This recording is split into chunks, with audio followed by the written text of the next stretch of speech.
First of all, screw you, Forbes, for ruining what should have been a truly magical moment in my life this morning. Throughout my life, I've always bounced around between different consoles and genres of gaming, but I've always fallen back on my two favorite companies of all time, being Blizzard and Nintendo. I think the biggest commonality I can find between these two companies is the way that they announce things and how personal they are with their fans. For example, we have Reggie Fils-Aimé, the president of Nintendo USA. He's been there for all the E3s, he's been there for all the directs, for all the big announcements, all of the big games that we have on Nintendo systems. Reggie was there for him the first time we found out about him. So because of that, we've really grown close to Reggie. Really, we have. It's the same thing for Blizzard. I might be a little more attached than some people. I've been to 2 BlizzCons in person. That's some of the only times that I've been out to California is to go to BlizzCon. And some of my fondest memories of BlizzCon were going with my friends to the Hilton Hotel across the street from the Anaheim Convention Center and searching for these legends that we had seen online and seen in video presentations like Mike Morhaime or Chris Metzen and Sam Didier. I even got to meet some of these guys and we loved them. These guys are legends in the gaming community. So when I woke up and saw these two giants in a video together, I was super excited, but I already knew it was coming because of the Forbes leak a day before. It completely ruined what should have been a very magical moment in my life. These are two things that I love so much coming together. They're gonna have a relationship. Just look at them. They're gonna be so happy.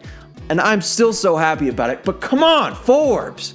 You totally ruined it. It would have been so much better if I just woken up and seen that video with no context. My mind would have exploded, but I was kind of expecting it already, so it wasn't as exciting.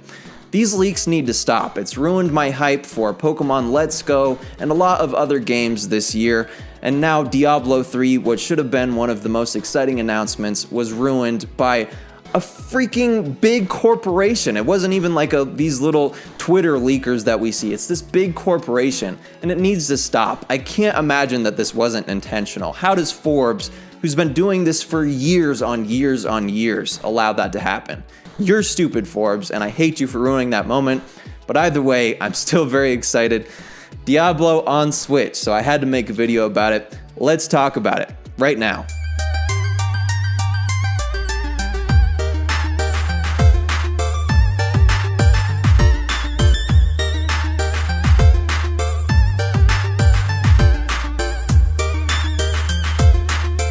If you're not familiar with the Diablo series, let me just tell you right now that it is an absolute perfect fit for the Nintendo Switch. My first video that I ever made on this YouTube channel was this review of a game called Implosion, and I did actually review the game, but the main point that video actually took on was how it reminded me of like a boiled down version of Diablo, and how Diablo would just be the perfect game for Switch because I just wanted it that much. Implosion is definitely not as in-depth as Diablo, but it is similar. It's kind of like a top-down hack and slash game, whereas Diablo you could call more of an action RPG. In fact, that's what they define it as, Blizzard themselves. So you basically can choose between several different classes, and they've all got different abilities. You can choose which abilities you want to equip. There's some talent trees. They're not as in-depth as previous Diablo games, but it does add that level of customization. You can go through this very extensive story mode. There's several acts with several different levels within each. You can do the story mode single player or as co-op with people online, and of course couch co-op is going to be a thing with up to 4 players. That's awesome. And then once you beat the story, you can kind of go back and defeat the bosses at higher difficulty levels. The main goal of this game is just to get the best gear possible. It's a loot-based RPG. That's the point, is just to have the best loot possible. So they announced that the price for this game at launch is going to be $60, which is pretty steep considering this game came out all the way back in 2012. But in addition to the extensive campaign that came with that, base version of Diablo 3, they're also including every piece of DLC that's came out since. So we're getting the Reaper of Souls DLC, which adds a whole nother 5th act onto the campaign, and it's actually pretty sizable compared to the rest of the campaign. It also includes the Crusader class, and then the Adventure mode, of course, which added a bunch of different random encounters and new dungeons to the base campaign's worlds. You could go back and find loot in every nook and cranny of that world. It's a pretty cool feature, adds a lot of playtime on there, as well as the second piece of paid DLC that Diablo 3 saw, which was Rise of the Necromancer, which added a whole bunch of new gear, as well as the Necromancer class. I actually never played the Rise of the Necromancer DLC. I'd kind of fallen out of love with the game at that point, so I'm very excited to revisit this. And with all of this new stuff packed on, there's easily 80 hours of base stuff to play here. I think it's easily worth $60. That's my opinion, at least. Then, in addition to all the DLC that came out with the original release of Diablo, they're also including some exclusive Nintendo-themed content in here as well, which is really awesome. I think what has the internet talking is, of course, the Ganondorf cosmetic armor set. It makes you look like Ganondorf. I wasn't sure which class this would be assigned to, but they didn't really specify in the official announcement, so I guess it's just a universal Ganondorf skin. Looks really cool. They also have these dark-looking wings you can put on, then an avatar from what I understand. All pretty cool stuff. I was a little disappointed that they didn't announce any other exclusive items for any other Blizzard games. Usually when Blizzard makes any type of a release, really, they will also include some exclusive items for their other different games. For example, like when a new StarCraft 2 expansion comes out, when you purchase that expansion, not only will you get the expansion, but you'll get like an exclusive mount in World of Warcraft, or like an exclusive skin in Diablo 3, or for Heroes of the Storm, or one of their other games. So I really hope they announce some like Nintendo themed stuff, like a Nintendo pet for World of Warcraft. Oh my god, that'd be so awesome. Maybe with like the special edition of Diablo Eternal Edition. I'd be so hyped for that, for some Nintendo stuff to make it to World of Warcraft or StarCraft or Heroes of the Storm or anything. Oh my god, please let that happen. So yeah, Diablo 3 is coming to Switch. That is awesome, but I think the best part of this announcement was just that Blizzard and Nintendo are now going to have some type of working relationship. They're getting along. They made a video with both of their CEOs together, so just seems like a lot more could maybe blossom from this.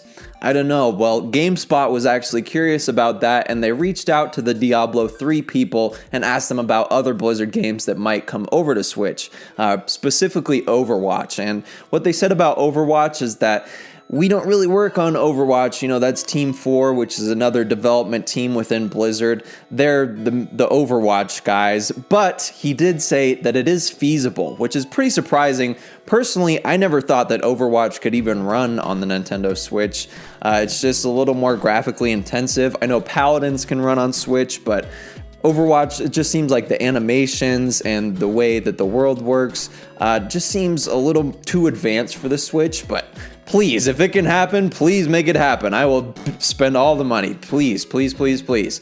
Another possibility could be Hearthstone. GameSpot didn't ask them about this, but I think Hearthstone would be perfect. And at this point, since Blizzard and Nintendo are talking and have a relationship, I think it's inevitable that Hearthstone makes it over. It's a free-to-play card game similar to Magic the Gathering. It's kind of like a simplified version of Magic the Gathering, in my opinion. I've played hours. I've bought a lot of card packs on my Blizzard account, so hopefully those could carry over. This would make a lot of money on Switch, so I think it makes sense. Blizzard also has this other free-to-play game called Heroes of the Storm, which is a MOBA game similar to League of Legends. We don't really have any MOBAs on consoles in general, but we do know that Arena of Valor is coming over to Switch at some point, supposedly this year, maybe next year. We've seen people play the beta, and it didn't look like it was that bad of an experience. So maybe Blizzard might say, hey, let's put Heroes of the Storm on the Switch. I think it'd be a good fit. Not traditionally like a console-style game, but as I said, the MOBAs are coming over to Switch, so I think that could be very feasible as well.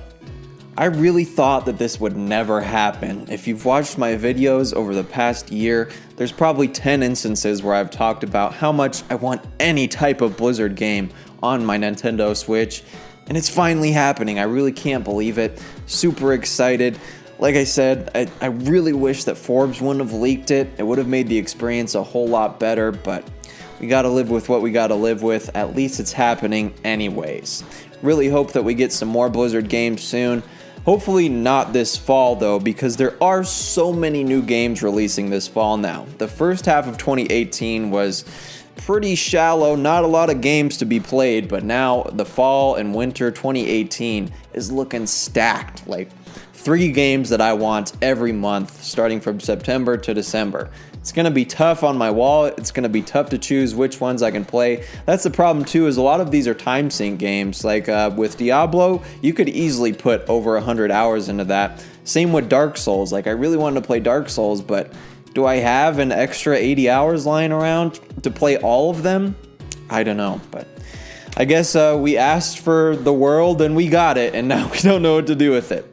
Either way, super exciting. Let me know your thoughts on Diablo 3 on Nintendo Switch down in the comments. Leave a like on the video if you enjoyed, and subscribe to my channel for the latest Switch content available. This has been Max, Anterior, and Palutina from Max Culture, and thank you so much for watching. Party! Woo, partying with my action figures. They're action figures, not dolls, not digital.